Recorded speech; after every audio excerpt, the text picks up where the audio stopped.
안녕하세요. 그레입니다.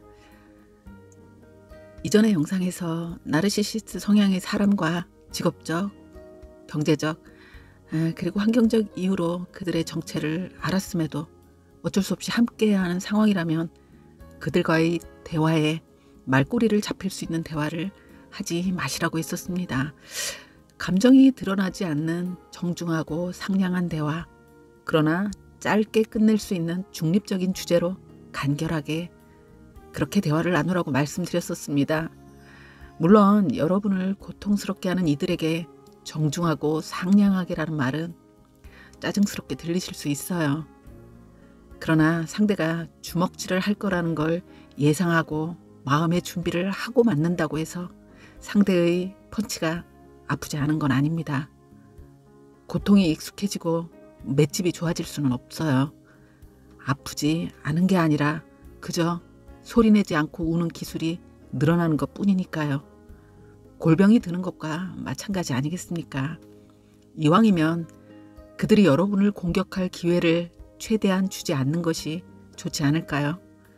정중하지만 상냥한 말투는 친절한 말투와는 다릅니다. 그리고 나르시시스트에게 친절한 말투는 다시 만만한 말투가 될 테니까요. 말투는 말버릇, 말 본새라고 하죠. 말의 습관이나 태도는 말하는 사람의 생각이나 기분을 상대에게 자연스럽게 효과적으로 전달할 수 있게 해줍니다. 같은 말이라도 말 태도에 따라 친근하고 혹은 비아냥거리는 소리로 들릴 수 있죠. 그래서 말투의 변화는 말하는 이의 감정과 기분을 함께 전달하게 됩니다. 나르시시스트와의 관계에서 말투는 굉장히 중요한 부분이기도 해요. 나르시시스트가 타인과의 공감 능력이 떨어지기 때문에 상대의 말이나 태도에 둔감할 거라고 생각하면 오해입니다. 그들은요, 굉장히 예민합니다. 나르시시스트 성향의 사람들과 대화 중 이들의 뜬금없는 버럭, 짜증, 이런 걸 경험하시는 경우가 꽤나 많으실 겁니다. 그들은 상대가 자신의 이야기를 빠르게 알아듣고 이해하지 못하면 혹은 이해한 척 해주지 않으면 짜증을 내거나 화를 냅니다. 이건요, 여러분의 이해력이 딸리고 멍청하다는 생각에서 그래서 답답함을 느껴서 화를 내는 게 아니라는 거죠. 이제 잘 들어주셨으면 하는 아주 중요한 이야기인데요. 그들은 사람들에게 자기중심적이고 이기적인 대화로 상대를 무시하고 깎아내리면서 수치심을 자극할 수 있는 이야기를 눈 하나 깜빡하지 않고 뱉어냅니다. 당연히 대화의 내용도 논리적이지도 않고 타당성도 떨어지는 비합리적이고 이기적인 나의 말에 너는 그냥 내가 원하는 대답을 해. 이렇게 답정너 형태가 되죠. 이들의 사회적 관계의 경력이 늘어날수록요. 조정적 대화의 스킬도 늘어나게 될 것입니다. 이들은 경험이 쌓여가면서 여러분의 대답이 늦어지는 건 자신이 한 말의 내용을 여러분이 생각하는 시간이 길어질수록 자신의 이야기를 분석하고 판단해서 이의를 제기할 수 있다는 걸 알게 되는 것입니다. 그렇기 때문에요. 여러분이 자신의 이야기를 듣고 빠르게 답을 주지 않으면 여러분의 이성적 사고를 차단하기 위해서 짜증을 부리고 화를 내면서 감정을 건드리는 거죠. 여러분이 생각하고 분석하고 평가할 것이 두렵기 때문입니다. 그저 자신의 이야기에 예스라고 대답하기만을 기대하고 있기 때문에 여러분이 대답을 머뭇거리면 나르시시스트는 바로 예민해지고 대답을 재촉하면서 몰아붙일 거예요. 못 알아들어? 이해고 나발이고 머리 굴리지 말고 그냥 예스라고 하라고. 나르시시스트는 여러분에게 빨리 예스라고 말하라는 압력으로 짜증을 내고 비아냥거릴 겁니다. 그런데 여러분은 말도 이해 못하는 바보로 그렇게 무시당한 듯한 기분을 느끼고 감정이 건드려지는 거죠. 그렇게 감정적으로 대응하다 보면 다시 그들에게 휘말려들 확률은 높아지겠죠. 그러니 그들의 불안정한 내면이 여러분의 이성적 사고를 하는 것에 불안을 느끼고 화를 내는 거라는 그 사실을 알아차리는 게 중요합니다. 그렇기 때문에 그들과 대화할 때는 말꼬리에 엮이지 말고 이들의 말 태도를 절대 개인화하지 말아야 합니다. 이들이 짜증내고 버럭하는 건 여러분에게 향한 것이 아니고 자신의 요구사항을 심사숙고하는 모든 사람들과의 대화 패턴일 뿐이니까요. 말도 안 되는 말을 짓거려 놓고 불안해서 저러는구나 이렇게 생각하시면 됩니다.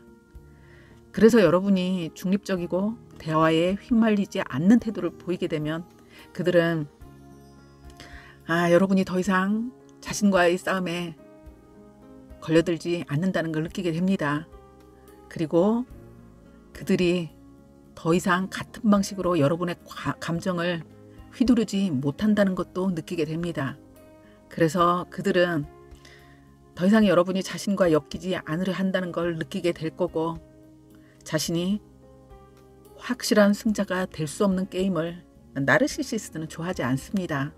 그래서 여러분이 그들에게 승자가 되었다는 만족감을 주지 못하기 때문에 여러분에게서 흥미를 잃게 될 겁니다. 나르시시스트와의 대화는 여러분을 감정의 폭풍 속으로 끌어당기는 것입니다. 폭풍의 눈 속으로 들어가게 될 거예요. 그렇지만요, 폭풍의 눈 속은 고요한 무풍지대임을 잊지 마시기 바랍니다. 여러분이 움직이지만 않는다면요. 그들이 일으키는 감정의 소용돌이에 휘말리지 않기 위해서 나르시시스트의 말을 귀로 듣지 마시고 눈으로 들으시기 바랍니다. 아무 말 없이 그들의 눈을 마주하세요. 그리고 이때 여러분은 이들을 대하는 태도에 대해서도 생각하고 연습해서 익혀두는 것이 도움이 될 수 있습니다. 나르시시스트들은요, 단지 거절이나 거부의 말, 늦은 대답에만 과민하지 않습니다. 여러분이 자신을 대하는 방식에도 과민하게 반응할 거예요. 경멸이나 비난의 느낌이 아닌 상냥하지만 정중하게 꼬리를 잡히지 않을 대화와 태도, 그건요 굉장히 건조하고 단조로울 수밖에 없습니다. 그리고 아주 객관적이고 중립적인 말들을 하게 되겠죠. 의식적으로 노력하면서 그렇게 한다 해도요, 사실 여러분들에겐 참 쉽지 않으실 거예요. 왜냐하면 그들에게 엮였다는 건 이미 여러분은 관계 중심성이 높은 이타적인 그런 분들의 확률이 당연히 높으니까요. 그런 여러분에게 이렇게 조금은 건조한 상황이 쉽지 않으실 겁니다. 때로 여러분은 가끔 여러분 스스로가 자신도 모르게 자신의 목소리의 경멸이나 경멸의 느낌을 나타낼 수 있어요. 그리고요, 그들의 모든 공감 능력이 부족함에도 불구하고 나르시시스트 자아도취자는요, 자신을 향한 부정적인 느낌에는 정말 너무도 예민해서 그 순간을 귀신같이 잡아내고 시비를 걸 겁니다. 그들은 여러분의 목소리에서 나오는 아주 작은 냉소적인 말조차 듣게 되고요, 다시 한번 공격을 하려 하겠죠. 많은 사람들이 많은 분들이 그렇게 얘기하십니다. 저는 이미 그렇게 하고 있어요. 나는 나르시시스트의 비난을 개인화하지 않고 그들의 말에 휘말리지 않기 위해 중립적 대화를 최대한 유지하면서 상냥하고 정중하지만 착하지 않은 대화를 하고 있다고, 그런데 효과가 있다고 느껴지지가 않아요. 너무 힘들어요. 이렇게 말씀하시는데요. 변화는 절대 한 번에 일어나지 않습니다. 씨를 뿌리고 물을 주고 햇살을 받아서 싹이 나오듯 그렇게 분명한 과정이 필요합니다. 산다는 건 감정을 배제한 뭔가 내 마음속의 것을 아무것도 말할 수 없는 것에 순간순간 현타가 오고 자신도 모르게 냉소적이고 경멸적인 어조가 드러날 수 있거든요. 특히나 이렇게 나르시시스트의 먹이로 낙점된 여러분들이시라면 자신보다 상대를 배려하고 분위기를 살피고 서로가 불편함을 느끼지 않는 그런 상황을 추구하는 성향이 강하실 테니까요. 이런 상호작용을 해야 된다는 걸 싫어하실 겁니다. 물론 이런 상황이 너무 답답하실 거예요. 하지만 우리는 해야 합니다. 여러분 스스로에게 물어보세요. 여러분은 정말 매번 제대로 이해되지도 않는 이런 논쟁을 원하십니까?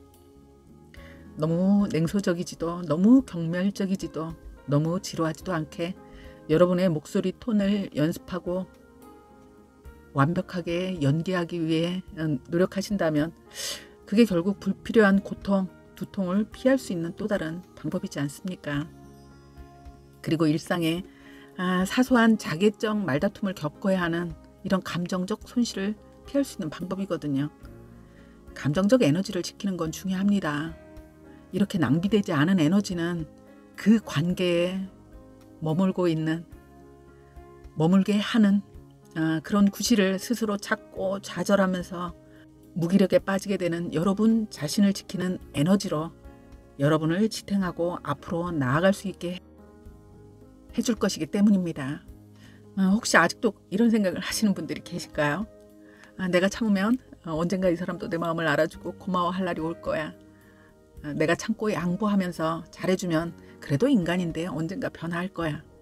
늙어서 힘 빠지고 주변에 아무도 없을 때 구박으로 복수해 줄 거야.